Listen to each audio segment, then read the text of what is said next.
Hello guys, നമ്മുടെ പേരമരത്തിന്റെ പേരൊക്കെ വെച്ചിട്ടുണ്ട്. നമുക്ക് പറിച്ചു വെച്ചാലോ?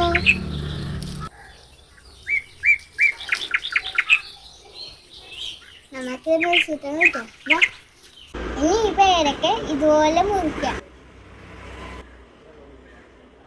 ഇനി ഇതിന് വേണ്ടി ഉപ്പ്, മുളക് പൊടി, കുരുമുളക് പൊടി ഒരേണ്ണ ഇട്ട് കൊടുക്കാം.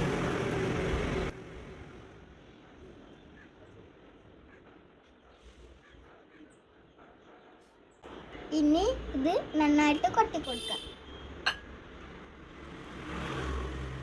ഇനി നമുക്കിതിനെ ഇങ്ങനെ പൊളിച്ചെടുക്കാം.